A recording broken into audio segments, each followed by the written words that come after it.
everyone, this is Mandy at My Creative Kingdom. So I've been thinking a lot about what school's going to look like in the fall, and I'm sure a lot of you have been too. So there's been a lot of ideas passed around at our district, and I know that our priority is making sure that kids are able to be in class in the fall in person, because distance learning, while it is great, there are so many more advantages to teaching in person than there is by doing distance learning, especially when you're looking at elementary students, and I teach kindergarten. So that is definitely the case. But with that and everything going on, there are a lot of recommendations. I'm not going to get political. I'm just going to talk about the facts. And what that is going to look like in the classroom, I'm a little concerned about. So there are so many things I'm worried about, such as, can we really pack 20 kids into a kindergarten classroom and expect them to wear masks? They're probably going to yank on them and play with them and suck on them and fling them around and use them like slingshots. I'm not sure how that's going to look. I know that this is a new norm that they say that life is like. Needless to say, you're probably like me. I have so many concerns that it's hard for me to get planning for the fall because I get wrapped up in what is school going to look like. I can't plan until I know what it's going to look like. And then I realized I can plan even if I don't know what school is going to look like in the fall, because the one thing I do know is that what is certain is uncertainty. And so I really tried to think about a way that I could plan that would be successful for both my kids and for myself, that would help ease any sort of anxiety I might have going into the fall and what that's going to look like, because there's going to be a lot of changes and a lot of new things. And at least for me, it helps me feel like I'm at least somewhat prepared in the fall, so that it's just one less thing off my plate. So anyway, what I decided was the best way to plan for fall was to have a funeral. And what I mean by that, you're probably thinking, a funeral? What? Well, I have to let go of what education has been in the past, because that's not what it is anymore. And the way that I taught before, all of the things that I do well, all of the things I enjoy with the kids. I just bought a play kitchen for my classroom this last year. And I also bought a vet clinic for my classroom that had like a little shampoo station and a grooming station, and then the vet clinic on the other side. And my kids loved it, and I had so many great plans about how I was going to make that educational for kids. And I'm probably not going to be able to use that. In fact, the talk is, and I really hope this is not the case, I really, really hope, but the talk is, we're not going to have any furniture in our classroom except desks and my my teacher desk. And so yeah, anyway, I'm getting back to the worries. So I'm going to have a funeral. I'm going to write down all the things that I feel like I've lost, and I'm going to write them down, and I'm probably not going to burn them because I don't have a safe way to do that, and I don't think that would be a good idea. We do have a cat who really likes candles, and earlier this year when I was doing a Zoom conference, his tail caught fire on the candle. Luckily, as soon as he jumped off the table, it stopped, and he's like, "What?" And he's wondering why we're so like, "Oh my goodness, what happened to you?" But yeah, so fire, not so great in our house. If you have a safe way to do that, fine, go ahead. But I'm going to write down all the things that I feel like I'm losing. And I think a lot of that has to do with that human interaction with my children, not being able to see their face. So I'm going to try to accept the fact that education is different. I can no longer think about blended learning as throwing technology and things at my kids, but I really have to think about it in a systematic way, because I want what's best for my kids. And I also need to prepare for myself so that I feel like I can be successful with the kids, because if I'm not feeling that way, they're not going to feel that way. And I need to put my best foot forward and help my kids in a very difficult situation. I work at a Title I school, and so they're really going to need a lot of extra social emotional support. But it really doesn't matter if I was at a Title building or not. most kids are going to need that. There was some sort of level of grief and loss in this entire situation, and so I need to acknowledge that for myself. So I'm going to write down all the things that I feel like are hurting me, in the sense that I'm feeling that sense of loss. And then I'm going to have a funeral and just accept the fact that it's going to take me a while to think about how I can think about education differently. The next thing I'm going to do is the empowerment part, because after something like that, you kind of need a little pick-me-up because it's kind of a downer. I'm going to write down all the things that I know. Just because education has changed doesn't mean that kids have necessarily changed. We might need to change our delivery method, but all the things that I know work with kids still work with kids. So I'm going to write down all of the different strategies that I use that I'm pretty good at. So one of the strategies I use, or it's really more of a methodology that I absolutely love, that I would never get rid of in a million years, is VTS, and that's visual thinking strategies. If you're not sure what that is, they have their own website.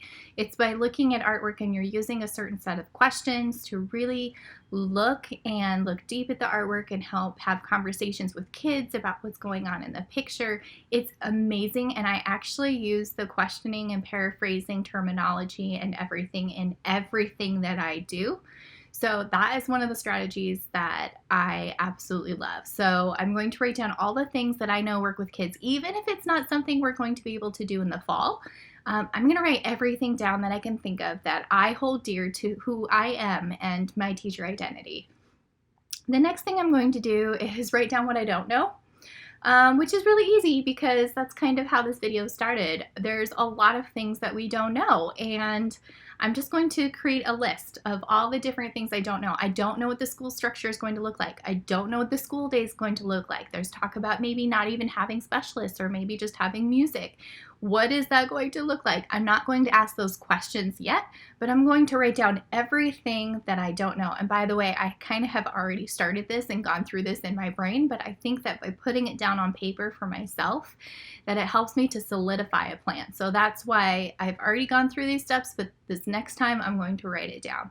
So writing down everything that I know and everything I don't know. So there's a lot that we don't know. That's easy to do. And then next to it, I might write if there's a due date. So our district has decided, I believe it's August 1st, that they're going to let us know what the school structure is going to look like, what the day is going to look like, how long kids are coming. Are they doing A and B days? Although I don't think they're going to.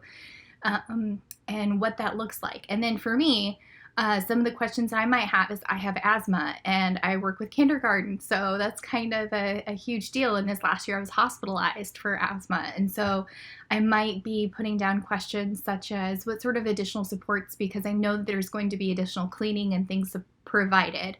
And then also making sure that I have some things ready for myself. So I might put like a due date next to it when I might get answers to those questions.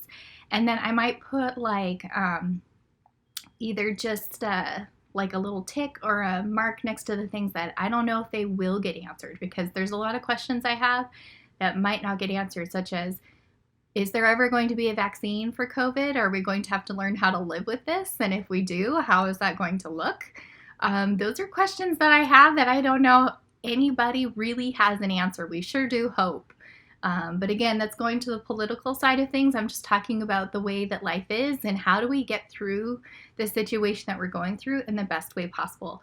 One thing I didn't mention before, and this is going to be really hard, I think, because this is so wrapped up in our teacher identity and who we are as both people and teachers, is that I need to accept the fact that life has changed, not just acknowledge it. I need to at least acknowledge it so I can move forward. But I need to accept it, because if I don't know if I'll be able to make the best plan possible for my kids and for myself and my family moving forward. And so I don't want to be bitter about the situation, and I don't want to be angry. I want to move forward in a way that is positive and in a way that really glorifies God. And that's really hard to do when you're in a situation like this, because we think about ourselves a lot, and we also think about all the kids and the things that are happening. There's a lot of reasons not to feel that way, so I'm really praying that God transforms my heart so that I can really embrace this change and help make the best that I can. This is so much more than making lemonade out of lemons. This is a big situation, but that's kind of what my goal is. That's my hope and my prayer. So my prayer for myself, I just really want to be able to move forward with joy and not be bitter, because if I'm bitter or if I'm angry about the situation, I won't be able to change. So anyway, moving on.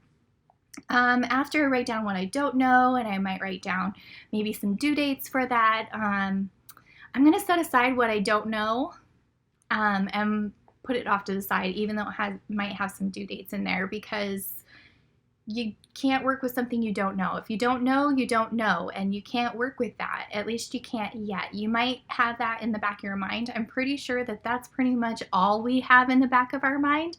So I think metaphorically and physically, just having those written down and putting them off to the side is a really great idea, because I'm not going to burn them. I'm not going to get rid of them.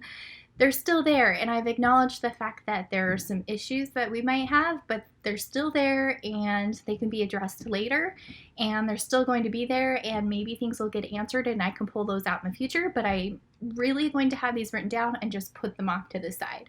So whether you do that metaphorically or physically, I really think that's going to help me out, because I validated the fact that there are issues, even if I'm not sure quite how to handle that.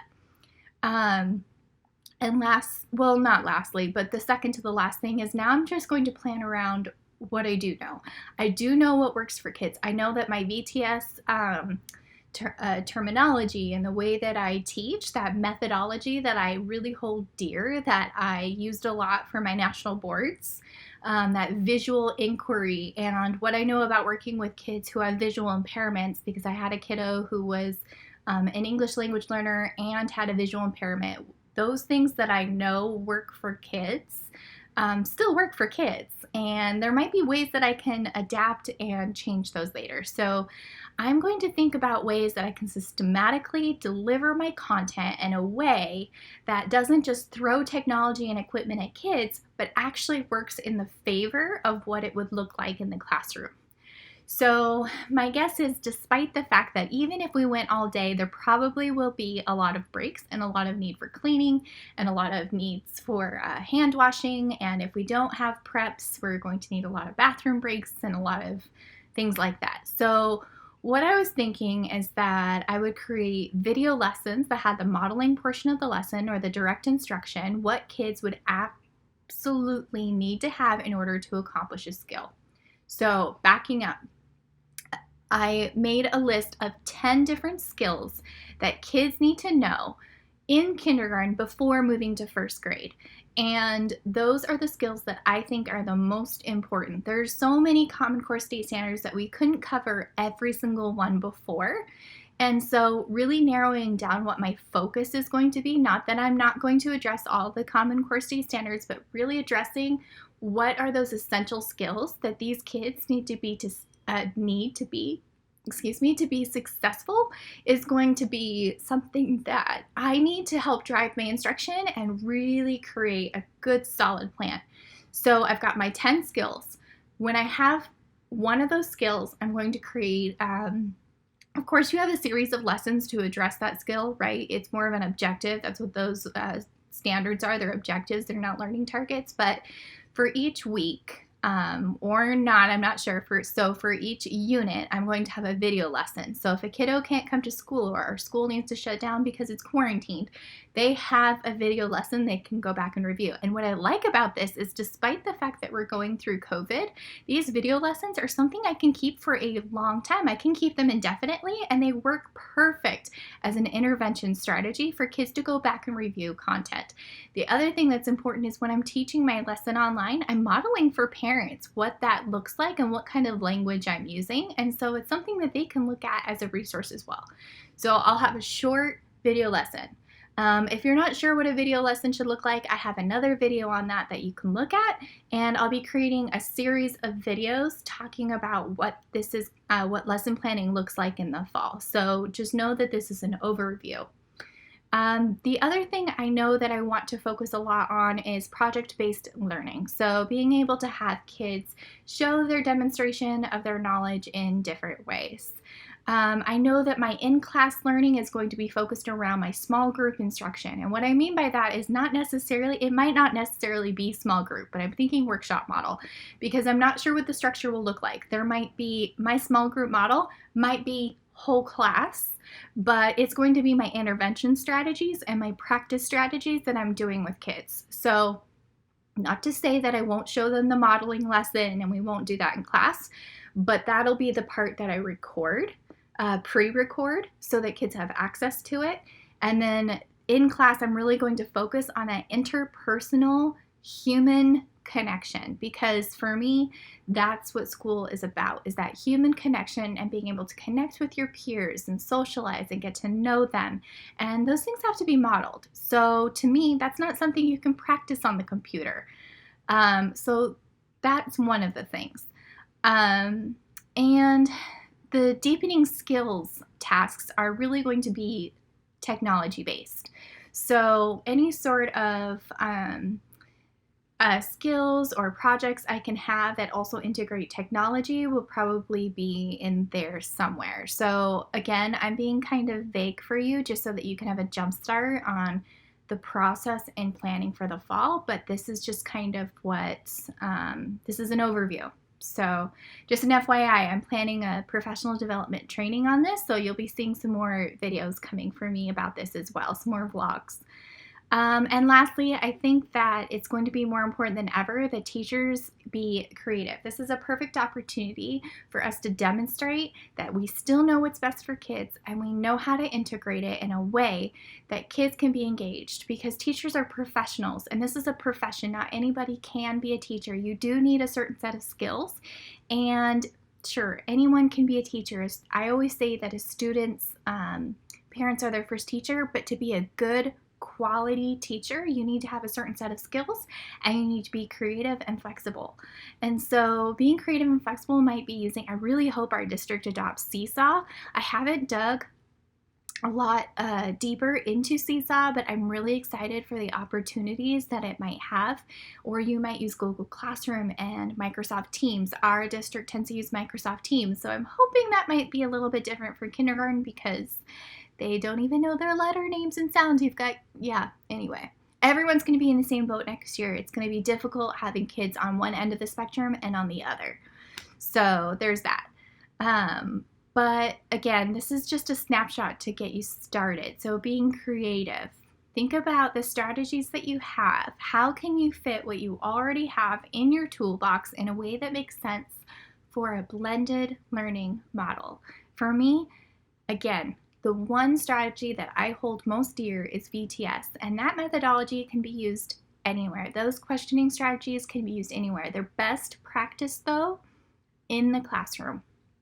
So I have to think about what other materials I already have to support those skills. What print materials do I have, and in what ways could I either replace with technology or find a way that is systematic and delivered in a way that makes sense throughout the week. And again, this is an overview. I'll be talking about what my week looks like in the future, so make sure that you subscribe to below and let me know if you have any questions or you would like to hear anything from me. And I hope this alleviated some of your anxiety, because there's a lot we already don't know, but it doesn't mean we can't take steps to feel like we're at least somewhat prepared the best way that we can be. So we're in this together. We've got this. So I will talk to you soon, and have a wonderful week. All right, bye-bye.